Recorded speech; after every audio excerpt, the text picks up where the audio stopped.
से कि भैया हम जा रहे हैं अब तीर्थ करने के लिए, हटाओ तुम लोग घर संभालो अपना। तीर्थ के बहाना ले गोकर्ण देख लिए कि आचरण इसका अच्छा नहीं है, हो सकता है कल ये हम पर भी हावी हो जाए।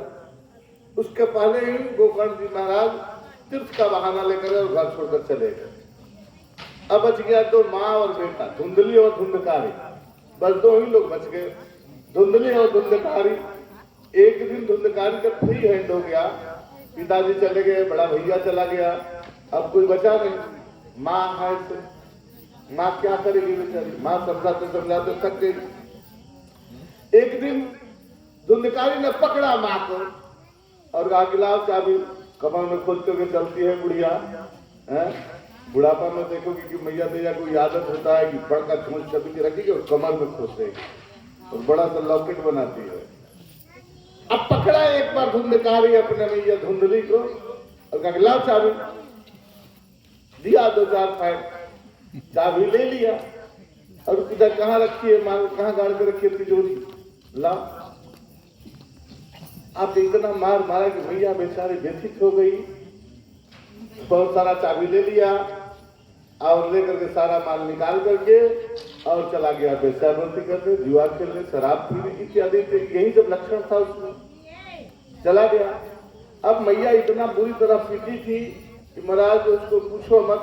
रात्रि हुआ तो वह बगल में कुइया था, वह कुइया में ही कूद करके और अपना जान दे दिया, आत्महत्या कर खत्म करा। देखो असंग साधु पुरुषों का सज्जन का, विद्वान का, सत्संगी का संग करोगे तो तुम्हारा कुगति नहीं हो सकता। यही आत्मदेव, इसके पति धुंधली के पति आत्मदेव भी जा रहे थे आत्महत्या करना, मगर उनका संगत गोकर्ण का मिल गया। संगत मिल गया तो संगत से गुण हो तो है, संगत से गुण जाता।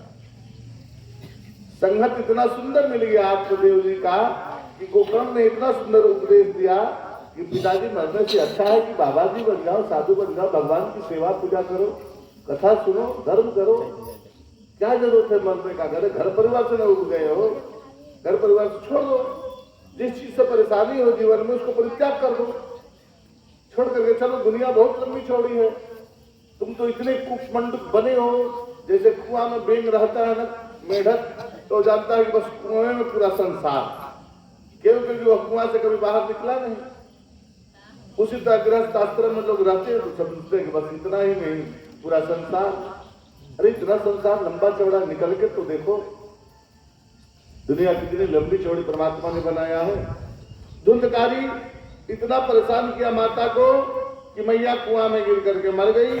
सारा धन अब तब बिल्कुल फ्री हो गया, अब कोई नहीं रहा, न भाई न बाप न माँ, कोई नहीं रहा घर में। अब जो वेश्यावृत्ति करने बाहर जाया करता था तो अब तो घर में कोई रहने वाला नहीं है, इसलिए सारी वेश्याओं को भी पकड़ के, 5 वेश्याओं को पकड़ के ला करके घर में रखने लगा, क्योंकि घर में कोई है नहीं।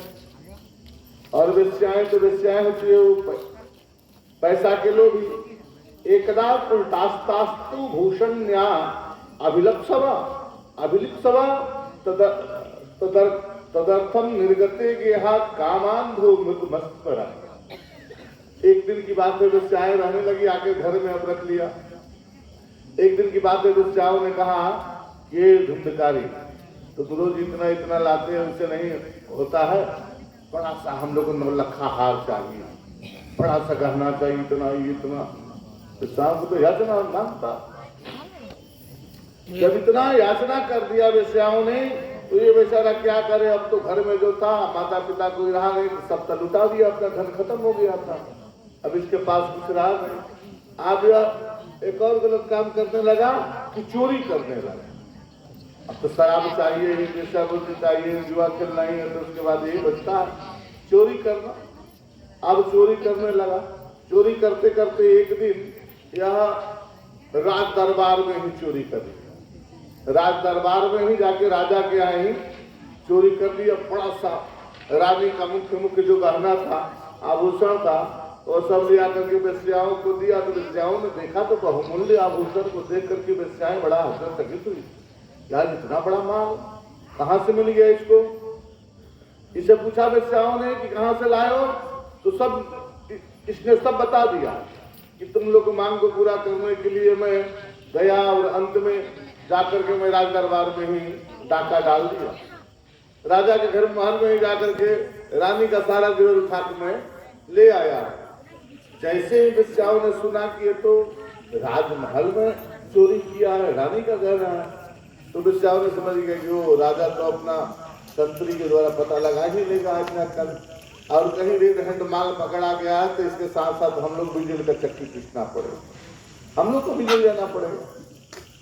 इसलिए वेश्याओं ने क्या किया कि रात्रि हुआ तो सारी वेश्या पांचों वेश्याओं मिल करके प्लान बनाई और प्लान बना करके इसको सोची कि अब इसको मार ही दिया जाए, बिना मारे इसका कल्याण नहीं है, क्योंकि इसके साथ साथ हम लोग भी पकड़े जाएंगे। इसलिए पांचों वेश्याओं ने मिल करके इसको खटिया में, जिस खटिया पर सोया था जो बांध दिया पहले, और ऊपर से मार डंडा मारा,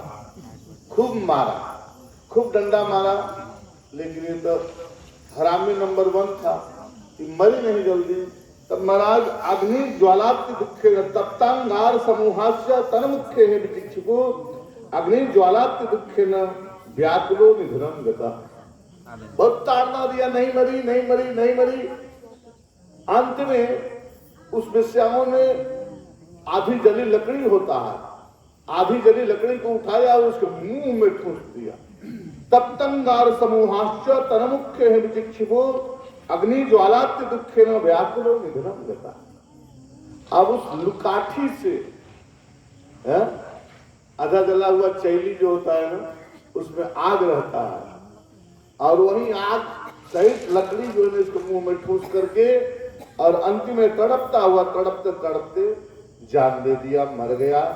और तुरंत सारी वेश्याओं ने इसको जमीन पर गाड़ दिया और सारा माल आपस में बंटवारा करके और वेश्याएं 9-2-11 सब चली गई। लोग किसी ने पूछा भी उन वेश्याओं से कि कहाँ गए तुम्हारे धुंधकारी जी, तो कहते थे प्रदेश गए हैं कमाने के लिए। अब वेश्या बताते थक गई, सोची कि अब हम लोग पकड़ जाओगे, इसलिए घर छोड़ कर गए, सब चले गए। अब बेचारा मरा तो लेकिन ये बना बहुत बड़का भूत, बहुत बड़का अकाल मृत्यु हुआ इसका, इसलिए बड़ा बड़का बहुत बड़का भूत बन गया, 1 नंबर का प्रेत बन गया। धुंधकारी बहुआ था महान प्रेता कुकर्मता। इतना ना दुनिया में संसार में रह के कुकर्म किया, बड़का भूत बना, छोटा मोटा नहीं, बड़का प्रेत बना। वात रूप धरो नित्यम धावन 10 किशोन्तरम सीतातप परिक्लिष्टो निराहार पिपासिता। भूत जो है बड़का प्रेत बना। लोग कहते हैं भूत नहीं होता है, भूत होता, ऐसा नहीं कि भूत नहीं होता। हम लोग को पढ़ने में आया काल समय टेंस है, उसमें ऐसा नहीं होता, तो उस काली के बारे में बताया जाता है, लेकिन वो संक्षिप्त में बताता है। हमारे वैज्ञानिक अभी अध्यात्म को पूर्ण रूप से जान नहीं पाए, थोड़ा लोग पकड़ता है। जैसे हम लोग बच्चे थे तब पढ़ने में आता था पास्ट ऑफ की, सब पढ़े हैं हम लोग, उसी को शास्त्र में विस्तार, उन्हीं सब चीज शास्त्र में विस्तार से वर्णन है। अब जैसे टेंस है, टेंस को पूरा विस्तार से वर्णन है। लौ निमेष परिणाम युग बरस कल्प सरचंड भजसिन मनते ही राम को काल जास को दंड। सबसे छोटा समय को लौ कहते हैं, लौ, एक लौ काल उसको कहते हैं। लौ, उसके बाद निमेष कहते हैं, पपनी जितना देर में गिरता है, पपनी गिरता है ना, उसको निमेष कहते हैं। लौ निमेष परमाणु, 3 निमेष मिलकर एक परमाणु बनता है। लौ निमेष परमाणु युग, फिर वर्ष बनता है, फिर कल्प बनता है, वर्ष कल्प सरचंड भजसिन मनते ही राम को काल जास को दंड। उसी सूत्र से निकाला है महाराज। कहने का मतलब कि महाराज भूत काल होता है, भूत काल, भविष्य काल, वर्तमान काल, ये काल होता है। महाराज ये धुंधकारी बना, मरा, अकाल मृत्यु हुआ तो बड़का प्रेत बना, और इधर से उधर भटके, उधर से उधर भटके। वात रूप धरो नित्यम धावन 10 किसंतरम। वायु भूत का हम लोग जैसा पंचभौतिक शरीर नहीं होता है, वह वायु वाला शरीर होता है, वायु प्रधान शरीर होता है। हम लोग को पार्थिव प्रधान शरीर है। सभी दुनियों में अलग अलग आकार के शरीर प्राप्त होता है। इस संसार में न जाने शरीर प्राप्त करने में कितने आकार है। उसी तरह महाराज प्रेतात्मा का वायु प्रधान शरीर होता है। जहाँ चाहे जहाँ शरीर धारण करे, जहाँ चाहे जहाँ पकड़ ले, उसका छाया नहीं होता। वायु प्रधान होने के कारण देवता का और प्रेतात्मा को छाया नहीं बनता है, क्योंकि उसका पार्थिव शरीर नहीं है, वायु रूप शरीर है।